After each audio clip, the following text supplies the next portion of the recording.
Hi అండి. జీడిపప్పు ఉప్మా చేసుకోవడానికి అయితే అన్నీ రెడీ చేసుకుంటున్నా.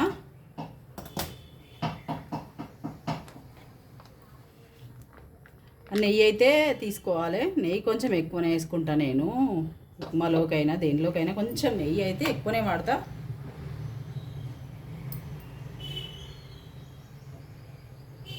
నూనె ఎంత తక్కువ వాడితే అంత మంచిది. నెయ్యి అయితే మంచిది. నూనె కూడా రిఫైండ్ ఆయిల్ అవి ఇవి వాడకూడదు. నేను groundnut oil, palm oil అవే వాడతా.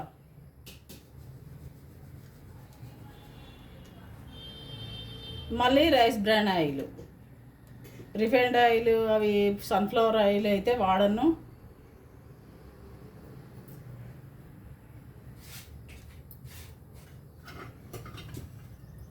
మనం జీడిపప్పును అయితే కొంచెం వేయించుకుందాము ఈ నెయ్యిలో.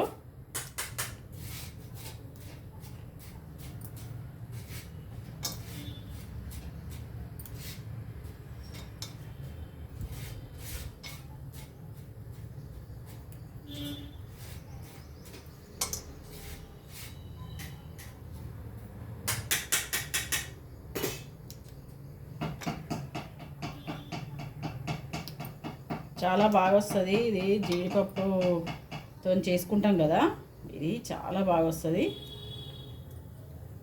అది చాలా రోజులు అవుతుంది. ఇంకా ఏం టిఫిన్ చేస్తావు మమ్మీ, ఉప్మా తొందరగా అవుతుంది కదా అని అంటే, సర్లేరా నీకు ఇష్టం కదా జీడిపప్పు ఉప్మా అయితే చేస్తా అని చెప్పిన అన్నమాట మా చిన్నతోటి. కానీ ఇక జీడిపప్పు ఉప్మా అయితే చేస్తున్నా. నాకు స్టవ్ పెద్దగా పెట్టుకుంటే టెన్షన్ అయితే వస్తుంది.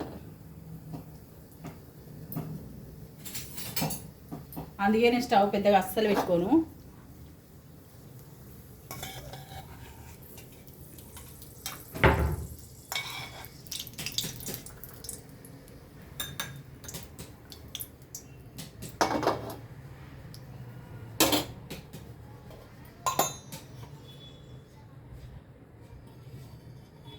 దీంట్లోనే ఆయిల్ వేసుకోవాలి.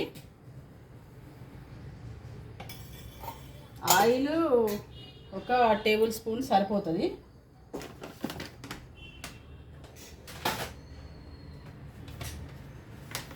ఎందుకంటే మనం నెయ్యి వేసుకున్నాం కదా, ఇంత ఆయిల్ అయితే సరిపోతుంది.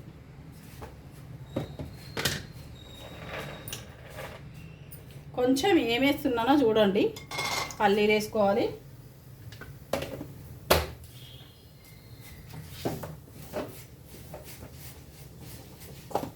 కొంచెం పిల్లలకి టేస్ట్గా చేయడం చూడండి, టేస్ట్గా చేసి పెట్టండి. కొంచెం బయటికి అయితే పోకుంటుంటారు. మనం టేస్ట్గా చేసి పెడితే ఏమున్నదిలే ఎట్లా ఉంటే తింటారు అనుకుంటే మాత్రం బయట తిండికి అలవాటు పడతారు.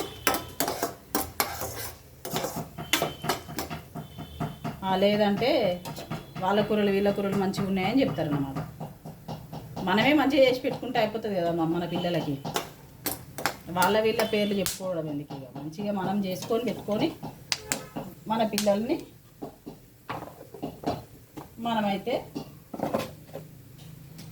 ఒప్పించుకోవచ్చు. మంచిగా చేసి పెడితే ఎవరైనా తింటారండి. ఉప్మా అయినా మంచిగా చేసి పెట్టుకుంటాం. కొంచెం టేస్ట్గా చేసి పెడదాం. పచ్చిమిర్చి వేసుకోవాలి ఇప్పుడు.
అన్ని కర్రీసే చేసి పెడుతున్నావు, కొంచెం టిఫిన్ ఐటమ్స్ కూడా చేసి పెట్టు, టేస్ట్గా ఇట్లా చేసుకోవాలను, నువ్వు ఎట్లయినా టేస్ట్గా చేస్తావు అక్క అని మా చెల్లి అంటుంది అన్నమాట.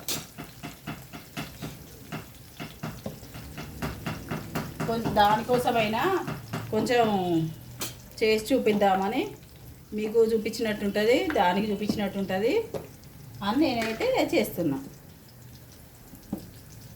సాల్ట్ వేసుకోవాలి.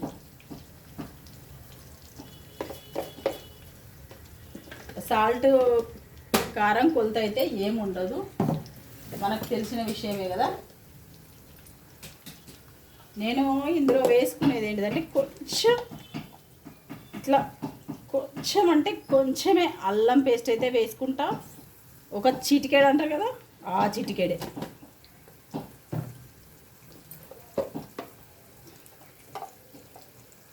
ఇదిగోండి అదే చిటికెడు చికెన్ మసాలా పౌడర్. ఈ టేస్ట్ అయితే చాలా బాగా వస్తుంది. ఉప్మా తినని వాళ్ళు కూడా తింటారు. నేనైతే ఉప్మా తినను, ఇట్లా చేసుకొని అయితే తింటా నేను, నాకైతే చాలా నచ్చుతుంది.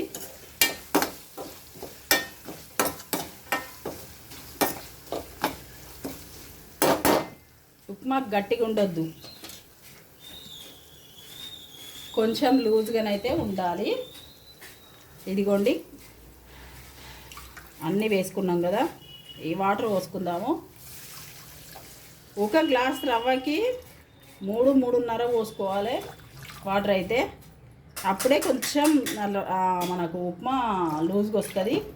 3-4 అయితే పోసిన, ఎందుకంటే కొంచెం మసులుతా అంటే నీళ్ళు తగ్గుతాయి కదా, ఏసరి అయితే తగ్గుతుంది మసులుతా అంటే.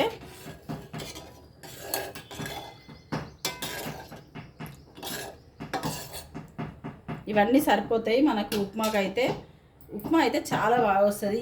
ఇవి వేసుకోండి, చూడండి మీరు ఎట్లా ఉంటుందో. ఈ టమాటా అవి వేసుకునే బదులు ఇవి వేసుకోండి, చాలా బాగా వస్తుంది.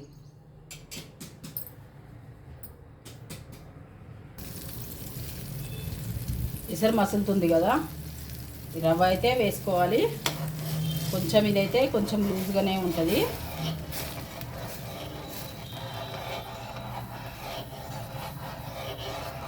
ఇది రాని వాళ్ళ కోసం చెప్తున్నా నేనైతే. ఇప్పుడు కొత్తగా పెళ్ళైన వాళ్ళు, ఈ రూమ్లలో ఉండే వాళ్ళు ఉంటారు కదా, పెళ్ళి కాకుండా వచ్చి అమ్మాయిలు ఉంటారు, అబ్బాయిలు ఉంటారు, ఇప్పుడు చదువుకుంటారు, జాబులు చేస్తారు కదా, వాళ్ళ కోసం అయితే చెప్తున్నా నేను. వచ్చిన వాళ్ళైతే స్కిప్ చేసేయండి. ఏముందమ్మా ఉప్మే కదా అనుకోకండి. ఉప్మా అంటే ఉప్మా అందరికీ చేయరాదు, ఇట్లా లూజ్ అయితే ఉండాలి. తింటా అంటే అదే గట్టిగా అవుతుంది, లూజే ఉండాలి కొంచెం. ఇట్లా ఇట్లా దీని మీద పెట్టుకున్నా కానీ గట్టిగానే అవుతుంది. స్టవ్ బంద్ చేసుకున్నా గట్టిగా అవుతుంది చూడండి. ఇప్పుడు మనం ఇంకా కొంచెం నెయ్యి అయితే వేసుకోవాలి.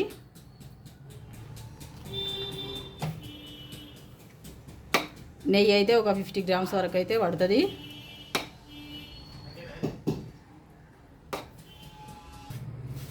ఇదిగోండి మన జీడిపప్పు ఉప్మా అయితే రెడీ అయిపోయింది. జీడిపప్పు ఉప్మా, చట్నీ విత్ పెరుగు, పల్లీ కారం, నువ్వుల కారం. ఈ ఉప్మాని ఇష్టపడని వాళ్ళు ఎవ్వరు ఉండరు. ఇట్లా చేసి పెడితే మాత్రం ఉప్మే కదా అని తీసి పడేయకండి, ఇది చాలా బాగుంటుంది. నేను చెప్పిన విధంగా చేసుకుంటే మాత్రం ఇంకా చాలా బాగుంటుంది. సరేనండి, ఉంటాను. లైక్ చేయండి, షేర్ చేయండి, సబ్స్క్రైబ్ చేసుకోండి. Satyavathi Bandari YouTube channel. లేట్గా వస్తున్నాయి వీడియోస్ అని అనుకోకండి, నాకైతే ఫీవర్ వచ్చింది, కొంచెం అదే అర్థం చేసుకోండి. ఉంటాను.